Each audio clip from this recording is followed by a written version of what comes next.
There we go.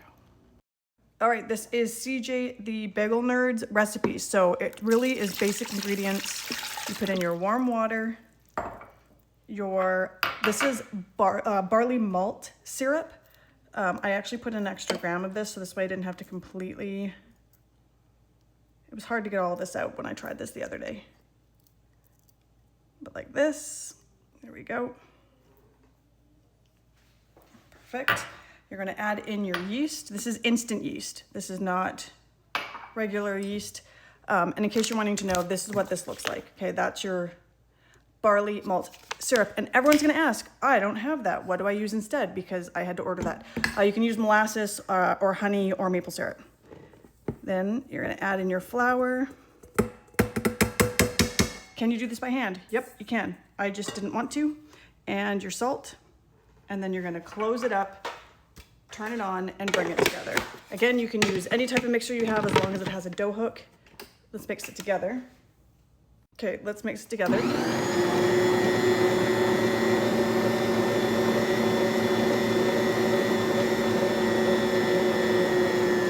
This quick.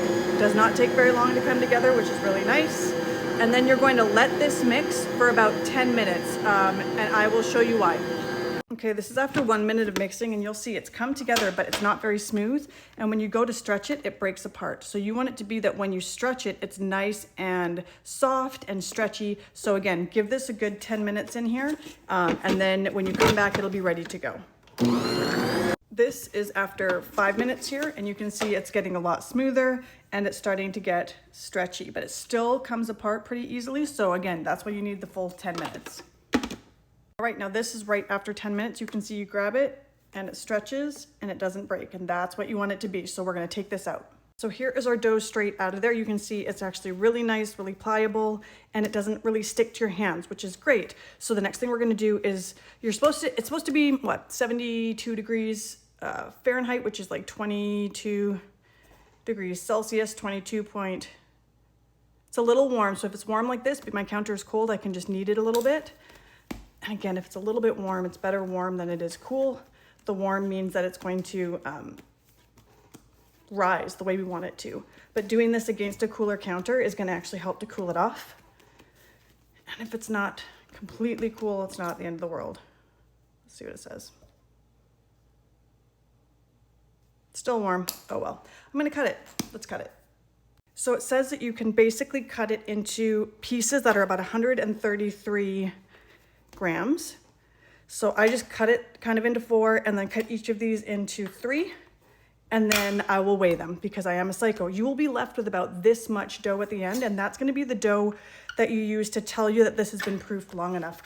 I learned a new method in here with having to float the dough in the water to see if it's ready, and it was cool because I'd never done that before. Okay, so they're cut into the 12 pieces because it will make 12, and we're going to weigh each one and see where we're at. Gotta turn it on. 112, and which one? This is obviously a big one. And you just do this until you get to your 133 per one, okay? 133. Great. So you do that with all of them. So these guys are all ready, and you're left with that little piece I was talking about. So we're just going to put it under here because under the plastic wrap, it can kind of dry out a little bit otherwise. So what you're supposed to do is you're supposed to take one piece at a time, and you're supposed to kind of just like roll it kind of into itself to make it nice and tight, and then pinch that edge. I am not good at this, so just so you know, this will not be a great example. You're then supposed to kind of roll it towards yourself to make it a long piece. So it's kind of double what your hand space is, like this. And then you put these two pieces in your hand and you overlap it. Kind of give it a pinch, roll it on here real light, and then give it a roll, and that should, see, it's a little, I'm not good at it, but I'm learning and I'm gonna get better. But give it that roll, and there you go. You've got your first, I was gonna say donut, it's not a donut, it's a bagel. And then you pop that onto here and cover it with wrap. Now you do the same with the rest of it. I'm gonna show you again just because I know it's something new to learn, okay? So again, you just kind of like roll this into itself, pinch it shut like this, roll it towards yourself, like so, until you get it about double the length of your palm. Go like this, so it's rolled over. Give it that a good pinch. Roll it lightly, and then give it one good roll like this, and it should, grab that. See, I told you I'm not great, but I'm learning. And it's a bagel. It's gonna be good enough. Okay, onto the pan. Continue with the rest. Okay, are they perfect? No, but are they done? Yes. Here's our little extra piece. We're gonna put that in here too, and we're gonna cover all of it with saran, and we're gonna let it proof. It's gonna end up being about an hour, but we are going to do what's called the water test with it to see if it's ready. So the water test is just that you have some room temperature water hanging out with you while this is rising. This will probably take about an hour. And you're gonna take that little piece of dough and you're gonna put it in the water. And when you first put it in, if you were to put it in now, it'd sink to the bottom. But when it's ready, it will just barely float, which means that the little gas bubbles are actually made inside of it, so you know that your dough is proofed correctly. I'll show you. Here's our dough, here's our water. When I put it in, straight to the bottom. Straight to the bottom. So I took it out, it's back in with them. It's gonna proof for a bit. Again, it's gonna take about an hour, and then I'll show you what it looks like when it floats. You will hate the next part, which is once they are gonna test this. Not quite yet. Let's see. There it is, just barely floating. There we go, they can go in the fridge. We'll see these guys tomorrow. You will hate the next part, which is once they are proofed correctly, you're gonna pop them in the refrigerator for 24 to 36 hours, which is basically just a really long slow proof to make your flavors really nice. This particular recipe calls for that, so I actually made a whole set of these yesterday that have already been in the fridge for the 24 hours. That way I can continue making the video today, and then I'll just bake these ones tomorrow. But I did it for you. So now it's been my 24 hours since yesterday, and I'm going to get everything ready before I boil them. This is my water that I'm going to bring to a rolling boil. I'm going to have this here, which is just a cooling rack on top of a pan, set aside ready to go, and this is to scoop them out. Because CJ said it's best to boil them while they're cold because they're easier to handle, which actually makes a lot of sense. I'm also preheating my oven to 520, so it's a super hot bake for only about 13 minutes. And I'm going to do 6 at a time, so that way they're ready to bake off as soon as they're done. And flavor-wise, I'm going to do 2 plain, 2 everything bagel, and 2 sesame seed. I've never done this bake before, so hopefully it works. So here are my bagels straight out of the fridge. So here we go, we have a rolling boil. We are going to pop these guys in. Again, I'm gonna do probably 3 at a time. And we're just going to do the 20 seconds on one side. So there we go, they are up there. 20 seconds on one side, and we're gonna flip. That is 20 seconds. We're gonna just flip them gently like this. Here we go, come on. And then another 20 seconds, there we go. Okay, that is 20 seconds. We're gonna scoop them out like this, and it says to place them on your baking sheet here, like so. And then we can do it again with the rest. Second set, same process, into the water. 1, 2, and 3. These are straight from the fridge, they're cold, 20 seconds. 19 and 20, we flip them. Here we go, flip, flip, and flip.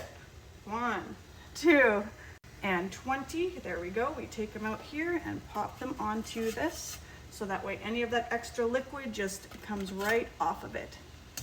Last one here. There we go. Awesome. And we're taking out our last 3. So we've got our 12 from our batch. 1, 2, and 3. There we go. We've got 12.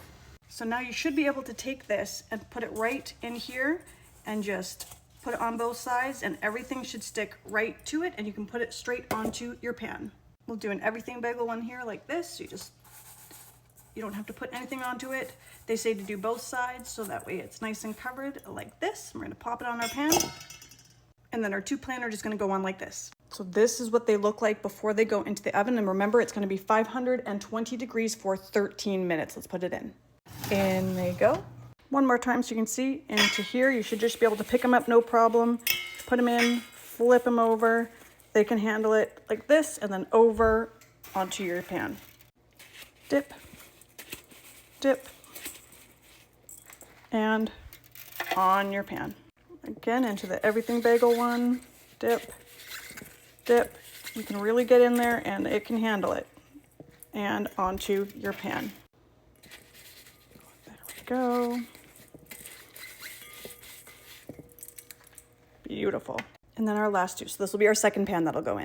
The other cool thing with this recipe is that you can make it into really whatever flavor you want, because this is your basic dough recipe, which means once it's all mixed together and once you've done your 10-minute mix, you can add in whatever, additions you want to put into it.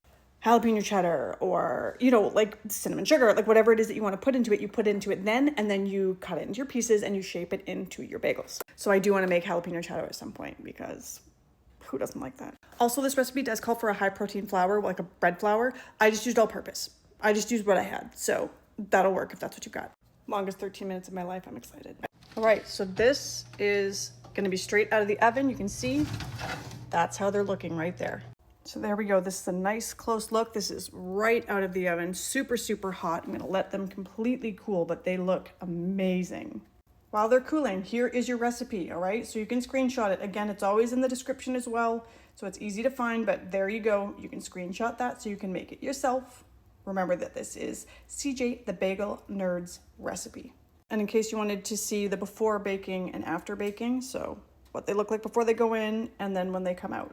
Also for my next bake, I lowered my rack one just to see, it might have just been a little bit high in there, which is why you see a little bit of the extra doneness on the top. So I'm going to lower it one and see if that works a little bit better for the second batch. I forgot to put cornmeal on the bottom of the plain ones, so they really stuck to the pan and like ripped a bit. That's my bad, but the other ones come off no problem. So if you have seeds on the bottom, you're good to go. And if you don't, if you want to have all plain, just put a little cornmeal on the bottom, and then that way it won't stick. Learn from my mistakes. I actually can save the next one. So I just put a little bit of this semolina flour on the bottom of that one, so that way when it goes on there, it won't stick. So you can see, like that. Listen to this. It's got that nice crust. So these ones are hot out of the oven. You can see changing the location of the rack definitely helped. So it's not quite as well done as the other ones, but it's still baked through. Definitely a little less gold than the other. So, but depending on how you like them to bake out. If you like that crisp top though, center, the absolute center of the oven. I had a bubble in my throat. And there's the difference when you put the semolina on there. So comes off nice and easy. So there we go. Now you know how to do that recipe. It's honestly easier than it seems. It's a few steps, sure, but it's not so bad. And your recipe one last time so you can screenshot it, seeing how I kept going in this video. Okay, cool, I love you, bye. It was still a little warm when I cut it open, but beautifully baked through, and they smell like heaven.